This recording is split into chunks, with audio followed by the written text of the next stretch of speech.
इस वीडियो में हम स्टोइचियोमेट्री की बात करेंगे और इसके साथ साथ में लिमिटिंग रिएजेंट की भी बात करेंगे और फिर देखेंगे कि इस पे किस पैटर्न पे क्वेश्चंस 11th क्लास में नीट में अपेयर होते हैं स्टोइचियोमेट्री टॉपिक पे बेस्ड। ठीक है,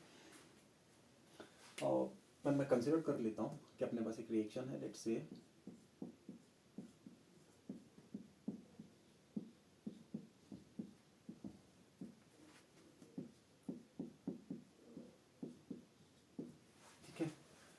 कुछ इस तरीके से केमिकल रिएक्शन हमारे पास गिवन है। मान लीजिए हाइड्रोजन गैस कंबाइन कर रहा है ऑक्सीजन के साथ और वाटर का फॉर्मेशन होगा। अच्छा, केमिकल रिएक्शन जब भी हमारे पास होगा एक बैलेंस्ड केमिकल रिएक्शन होगा। इस बैलेंस्ड केमिकल रिएक्शन में कितना अमाउंट रिएक्टेंट्स का इन्वॉल्व होगा या कितना अमाउंट प्रोडक्ट का बनेगा या कितना मोल रिएक्टेंट्स का इन्वॉल्व होगा या कितना मोल प्रोडक्ट बनेगा या कितना वॉल्यूम रिएक्टेंट्स का इन्वॉल्व होगा और कितना वॉल्यूम प्रोडक्ट का बनेगा, इन सब कैलकुलेशंस इन सब चीज़ों को डिटरमाइन करने को हम स्टोइचियोमेट्री बोल देते हैं। तो स्टोइचियोमेट्री एक सेपरेट ब्रांच है केमिस्ट्री का जो डील करता है कैलकुलेशंस के साथ और डिटर्मिनेशन के साथ। किस चीज़ की कैलकुलेशन के साथ डील करता है?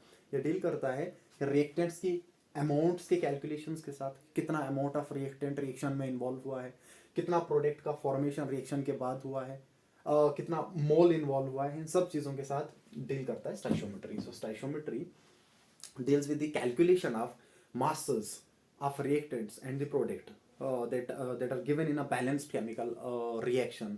It deals with the volumes. It also deals with the volumes. So it deals with the volumes of reactants involved in a reaction and the product formed. It also deals with the moles because there is a relation between mass and mole and volume. All these things are related to each other. So these calculations of masses, these calculations of volumes, these calculations of moles of reactants and products in a balanced chemical equation, the study of these calculations, these determinations is done in stoichiometry. So stoichiometry इस चीज़ के साथ deal करता है। अच्छा, ये जो chemical reaction मैंने एक बैलेंस्ड फॉर्म में लिख रखी है, इस केमिकल रिएक्शंस के बहुत सारे मतलब मैं लिख सकता हूँ स्टोइचियोमेट्री में।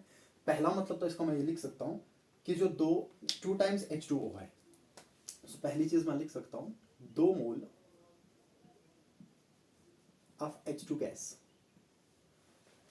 तो इसका पहला मतलब ये रहेगा कि H2 गैस का 2 मोल रिएक्ट करता है 1 मोल ऑफ O2 गैस के साथ, इसका 1 मोल, ठीक है, और वाटर के 2 मोल्स का फॉर्मेशन होगा। तो इसका 2 मोल्स का फॉर्मेशन देखने को मिलता है। सो पहला मीनिंग जो इस बैलेंस केमिकल रिएक्शन से हम निकाल सकते हैं वो ये है कि 2 मोल हाइड्रोजन का रिएक्ट करेगा 1 मोल ऑक्सीजन के साथ और 2 मोल वाटर का फॉर्मेशन होगा। ठीक है, सिमिलरली इसको मैं मॉलिक्यूल टर्म्स में भी लिख सकता हूँ। इन टर्म्स ऑफ मॉलिक्यूल्स में अगर मैं लिखना चाहूँ तो सेम चीज आ जाएगी। दैट मीन्स 2 मॉलिक्यूल हाइड्रोजन का कंबाइन करेगा 1 मॉलिक्यूल ऑक्सीजन के साथ और 2 मॉलिक्यूल वाटर बनेगा। अच्छा, यहीं से हम इनके मासेस भी लिख सकते हैं। सो इसका मास कितना आ जाएगा? 4 ग्राम। सो 4 gram of H2, right. Hydrogen का मास 1 रहेगा, 4 है तो 4 ग्राम आ जाएगा। एंड दिस इज ऑक्सीजन का 16 रहेगा, 2 टाइम है तो 32 gram of oxygen. So 4 gram of hydrogen combines with 32 gram of oxygen and form this 36 gram of water.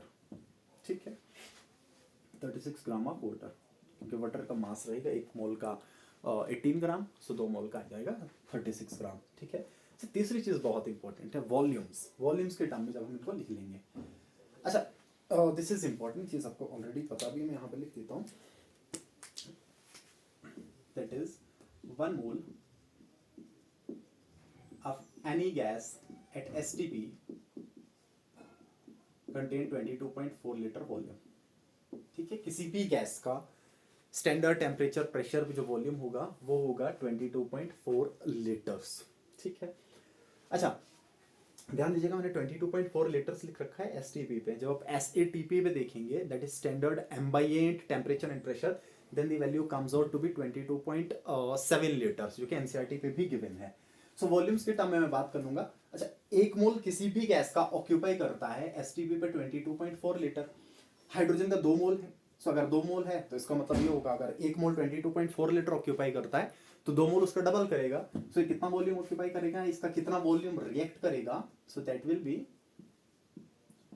44.8 litre of H2। सो इसका 44.8 लीटर। एंड देन इसका 1 मोल दे रखा है, so that means 22.4 litre of O2 gas, and इसका फिर से 2 मोल बन रहा है, सो इट मीन्स 22.4 का double which is equal to 44.8 litre of H2O। So ये जो रिलेशंस है, जो मास, ये जो इंटर कन्वर्जन है मास का मोल्स में और मोल्स का वॉल्यूम में, ये इंटर कन्वर्जेंस के साथ डील करता है स्टोइकियोमेट्री। सो स्टोइकियोमेट्री डील करता है कि कितना अमाउंट ऑफ रिएक्टेंट, चाहे वो मास के टर्म्स में हम बात कर लें, चाहे मोल्स के टर्म में बात कर लें, चाहे वॉल्यूम के टर्म्स में बात कर लें, रिएक्ट कर रहा है, और कितना अमाउंट ऑफ प्रोडक्ट बनता है, कितना मोल ऑफ प्रोडक्ट बनता है, कितना वॉल्यूम प्रोडक्ट का बनता है। So this study is known as stoichiometry. So stoichiometry इन कैलकुलेशंस के साथ डील करता है। अच्छा, ये कन्वर्जेंस बहुत इंपॉर्टेंट है, और इसमें सिर्फ 2 ही चीज़ें, जब भी इस पर क्वेश्चन अप्रोच करना है आपको सिर्फ 2 चीज़ें ध्यान में रखनी है। पहली चीज़ तो ये ध्यान में रखनी है कि जो मोल कैलकुलेशन है, तो सिंपल सा फॉर्मूला मोल कैलकुलेशंस का है, चाहे वो वॉल्यूम के टर्म में हो या मास के टर्म में हो, मोस्टली तो आपको मास के टर्म में ही यूज हो जाएगा। So N is equal to mole will be equal to given mass by molar mass, simple सा है, मास अपॉन मोलर मास और मास अपॉन एटॉमिक मास, ठीक है। और दूसरी चीज कि 1 mole of any gas at STP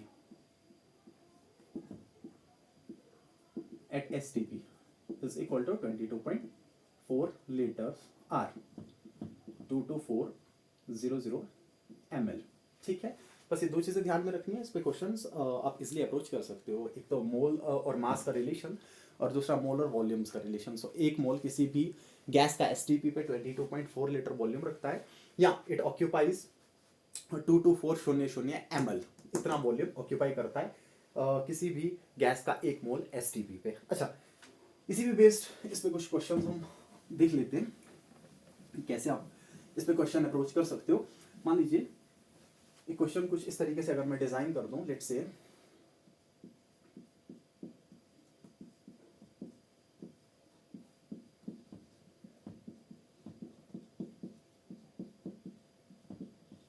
ठीक है, मान लीजिए क्वेश्चन मैंने बना दिया।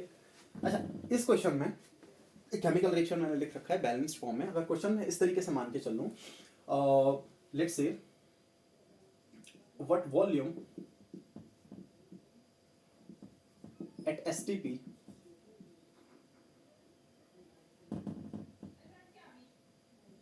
is formed, I say what volume of N2, मान लीजिए नाइट्रोजन का, what volume of N2, nitrogen का वॉल्यूम हमें पता करना है STP पे, is formed from 100 grams of ammonia, ठीक है। ये बैलेंस केमिकल इक्वेशन दे रखा है, या ना भी दे रखा हो तो हैबर्स प्रोसेस सबको इजीली पता रहता है, बस मैंने इसको रिवर्स कर रखा है। कितना वॉल्यूम नाइट्रोजन गैस का STP पे बनेगा जब 100 ग्राम एमोनिया कंसिडर करेंगे, ठीक है। और जब कभी भी ऐसा सवाल आ जाए तो सबसे पहली चीज ये रहती है कि आपके पास जो गिवन केमिकल रिएक्शन होता है, उस केमिकल रिएक्शंस में मॉलिक्यूलर मासेस को लिख देना है। सो हम क्या कर लेंगे, मैं यहाँ पे सोल्यूशन बता देता हूँ। तो जो केमिकल रिएक्शन हमारे पास गिवन है, ठीक है, दैट इज इनके मॉलिक्यूलर मासेस में लिख देता हूँ, मैं यहीं पे लिख लेता हूँ। अच्छा, एमोनिया का मॉलिक्यूलर मास हो जाएगा 17, सो 2 मोल दे रखा है, so this will B 34 gram, simple, ठीक है। This is 28 gram, right. Nitrogen 14 and 2 का हो जाएगा 28 ग्राम, एंड दिस इज 6 ग्राम, ठीक है। अच्छा, ये चीज जो आपके पास केमिकल रिएक्शन में गिवन है, केमिकल रिएक्शन जो गिवन है, इनके मॉलिक्यूलर मासेस हमने लिख दिए। अच्छा, इन मॉलिक्यूलर मासेस से एक चीज हमें समझ में आ रही होगी, वो चीज ये है कि 34 ग्राम एमोनिया, ध्यान दीजिएगा, आपको सिर्फ नाइट्रोजन पूछा गया है कि नाइट्रोजन का कितना वॉल्यूम बनेगा, और पूछा गया है एमोनिया से, एमोनिया को जब हीट करेंगे तो कितना वॉल्यूम नाइट्रोजन गैस का बनेगा। तो हमें सिर्फ नाइट्रोजन पे और एमोनिया पे ही ध्यान रखना है। अच्छा, बैलेंस्ड केमिकल रिएक्शन के हिसाब से हम देखें तो हमें ये देखने को मिलेगा कि एमोनिया का 34 ग्राम नाइट्रोजन का 28 ग्राम बनाता है। तो जब एमोनिया डिकम्पोज करेगा तो उस टाइम पे 34 ग्राम एमोनिया बना देगा 28 ग्राम नाइट्रोजन। सो इस चीज को मैं लिख लेता हूं। सो 34 ग्राम of NH3 will form 28 gram of N2 gas, ठीक है। ये तो केमिकल रिएक्शन में हमें दिख भी रहा है, 34 gram of ammonia will form 28 gram of nitrogen gas. अच्छा, उसके बाद हम क्या कर लेंगे, एक मोल के लिए एक ग्राम के लिए पता कर लेंगे।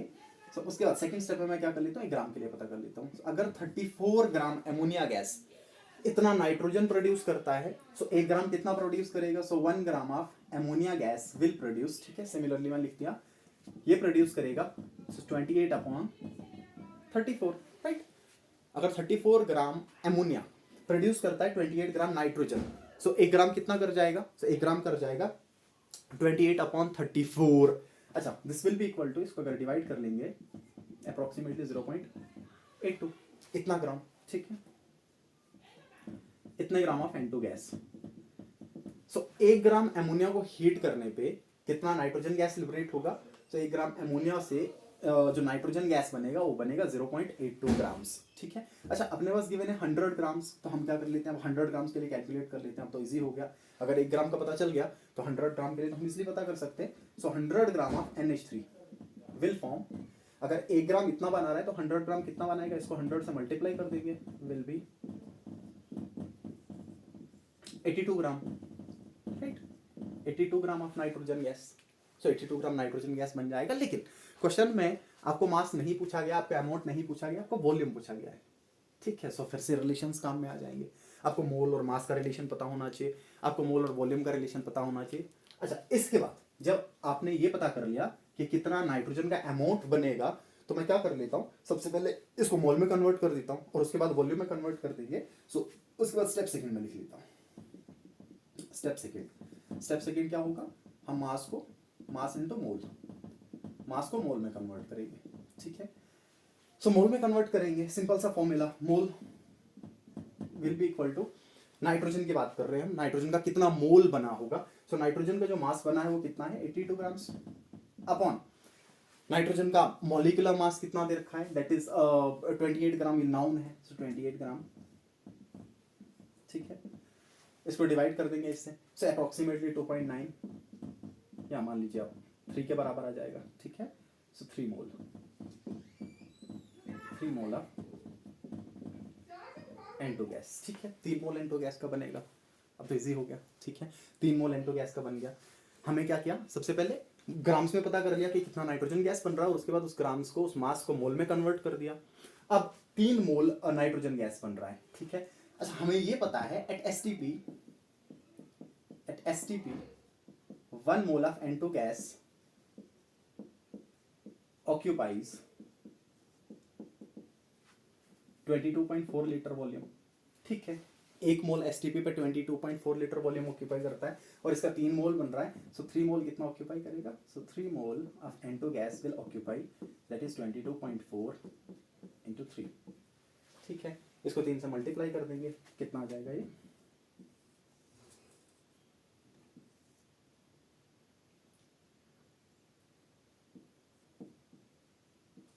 सो 67.2, ठीक है। तो 67.2 लीटर्स नाइट्रोजन गैस का वॉल्यूम हमें मिल जाएगा, 67.2 लीटर्स, राइट।